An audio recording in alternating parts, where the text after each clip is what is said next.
안녕하세요. 부동산 초보 탈출 어린이 부탈린입니다.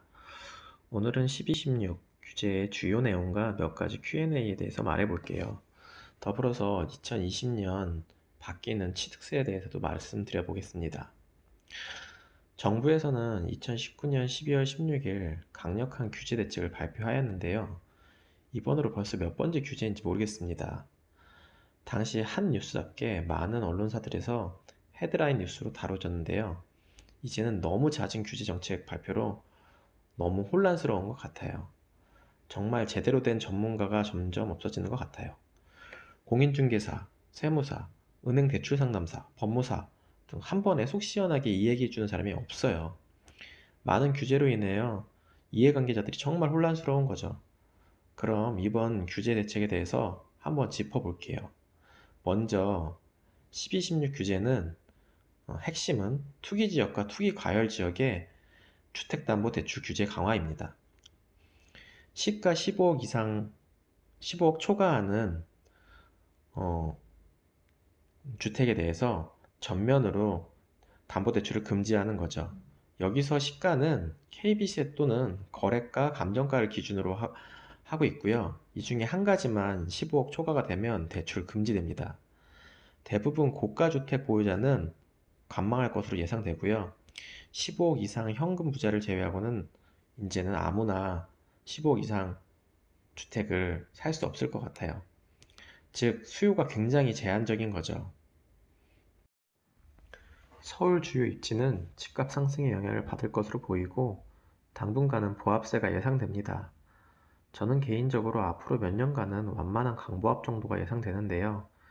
이 얘기를 역으로 하면 규제 지역은 아무래도 시세가 목전까지 올라온 아파트보다는 12억 이하의 아파트가 상승 여력이 있을 것 같습니다. 시가 9억 초과는 기존의 LTV 40%에서 초과분에 대해서는 20%로 LTV가 낮춰지는 규제가 또 하나 있는데요. 즉 9억짜리 집을 살 때 기존에는 돈을 3.6억까지 대출이 가능했다는 거죠. 한번 예를 들어 볼게요. 12억짜리 집을 매매할 때 기존의 담보대출은 12억의 40%인 4.8억까지 가능했는데요.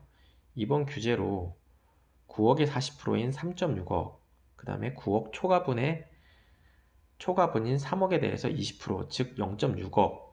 그래서 총 담보대출은 4.2억 정도가 됩니다. 약 6천만 원 정도 차이가 나죠? 체감이 되십니까? 저는 9억 초과분 규제는 효과가 크게 나타나지는 않을 것 같습니다. 다음 규제를 살펴볼게요. 일시적 2주택은 1가구 2주택은 등기 후 1년 내 신규 주택에 전입신고를 해야 하고 기준 주택을 처분해야 합니다. 이것은 규제지역이나 투기과열지역, 투기지역, 그리고 조정지역, 즉 규제지역 모두 포함되는 얘기입니다. 또한 규제지역에서 반드시 추가 구입한 집은 2년 거주해야만 비과세가 됩니다. 9억이 초과하면 9억 초과분에 대해서는 당연히 양도세 일부를 내야 하고요. 그리고 비조정 지역은 일시적 1가구 2주택의 경우 기존 주택을 3년 안에 매도하면 되고요. 기존 주택은 보유만 하고 있어도 된답니다. 또한 전세대출을 이용한 갭투자 방지를 위한 규제가 강화되었는데요. 전세자금 대출 후 9억 초과 주택 구입 시 전세자금 대출을 회수하게 됩니다. 그러나 이러한 대출 규제가 조정지역이나 비조정지역에는 해당되지 않는다고 하니 허점이 있네요. 아무래도 추후에 조정지역까지 확대 적용될 가능성이 있어 보입니다. 아직은 조정지역 아파트가 10억을 넘거나 9억을 넘는 아파트가 많은 건 아니니 나중에 추가 조치할 만한 것을 남겨두지 않았을까 하는 제 생각입니다. 다음은 종합부동산세 인상이 되었는데요. 일반적으로 0.1%에서 0.3% 정도 오르고 다주택자는 좀 더 가중돼서 0.2%에서 0.8%까지 인상되게 됩니다. 참고로 임대주택 등록을 해도 주택수에 포함되고요. 이제는 분양권도 주택수에 포함됩니다. 또한 공시지가가 현실화로 시세의 80%까지 인상될 건데요. 이건 재산세 같은 보유세가 가파르게 증가하게 됩니다. 투기지역이나 투기과열지구는 지난 몇 년간 엄청난 상승을 했던 곳인데요. 본래 돈이 많은 사람이야 버티겠지만 운 좋게 집값이 많이 오른 서민들은 재산세, 종부세까지 매년 낸다면 부담이 적지 않을 것으로 예상돼요. 자본 자체가 적거나 월 수입이 적은 분들은 차익 실현하고 조금 저렴한 아파트로 이동하려는 분들이 계실 겁니다. 단기 보유 양도세 차등 적용도 있는데요. 기존에는 1년 미만 보유 시 40% 양도세만 냈지만 이제는 50%로 상향 조정했습니다.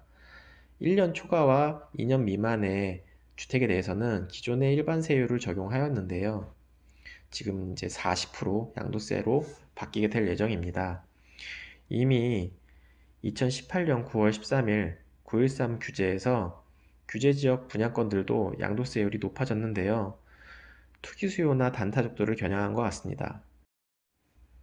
그리고 2018년 9.13 전까지는 적극적으로 임대사업자 등록을 유도했던 정부가 이제는 공급 부족의 부작용이 생기니 임대 등록 기준을 강화하고 세제 혜택도 이미 많이 줄였습니다. 아마도 2020년 상반기에는 추가로 세제 혜택을 줄일 거라고 예상이 됩니다.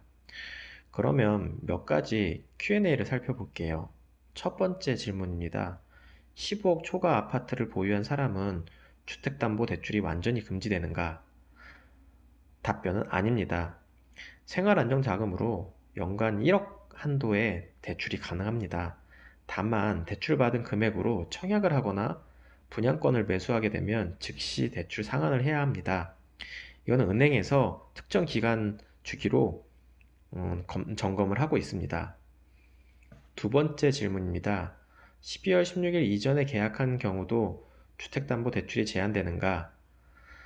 답변은 투기과열지역의 15억 초과 대출은 12월 17일부터 계약한 건에 대해서만 적용하고요. 결국은 소급 적용 안 하겠다는 얘기입니다. 9억 초과 LTV 20% 적용 건은 12월 23일부터 적용됩니다. 또한 대출은 신청일 기준으로 합니다. 지금까지는 1216 규제에 대해서 살펴보았는데요. 올해 2020년에는 또 다른 바뀌는 게 있습니다. 바로 취득세입니다. 이제는 2020년 바뀌는 취득세에 대해서 살펴보겠습니다. 2020년 1월부터 취득세는 6억에서 9억 사이의 취득세율을 보다 세분화하게 됩니다. 본래 이 구간은 2%의 취득세, 그 다음 농특세, 지방교육세까지 하면 85제곱미터 미만의 경우는 약 2.2%, 85 초과의 주택에 대해서는 2.4%의 취득세가 부과되었는데요. 6억에서 9억 사이의 주택의 경우는 100만원 단위로 0.0066% 상승하는 것으로 매우 세분화되었습니다. 즉, 중간 가격인 7.5억 미만의 경우는 취득세가 줄어들 것이고 7.5억 초과의 경우는 취득세가 늘어날 겁니다. 그러나 앞서 말씀드린 사항은 3주택 이하의 소유자에 해당합니다. 또 다른 취득세 변화가 4주택 이상자에 대한 취득세인데요. 4주택 취득세부터는 4.6%로 금액에 관계없이 취득세가 대폭 인상됩니다. 이는 6억 이하 아파트를 매매하는 다주택자에게 부담이 될 것으로 생각이 되고요. 9억 초과하는 아파트 구입자에게는 효과가 그다지 크지 않을 거로 보여집니다. 또한 분양권이나 임대사업 등록한 주택도 주택수에 포함되오니 이 점을 유의해서 아파트를 매매하셔야 합니다. 부부 공동명의는 하나의 주택으로 보고 있지만 다른 사람과 공동명의는 각각 1주택으로 계산하게 됩니다. 지금까지 1216 규제와 2020년 취득세 변경 사항에 대해서 말씀드렸고요. 조금이나마 도움이 되셨다면 구독과 좋아요 부탁드립니다. 지금까지 부동산 초보 탈출 어린이 부탈린이었습니다. 다음 얘기로 찾아뵙겠습니다.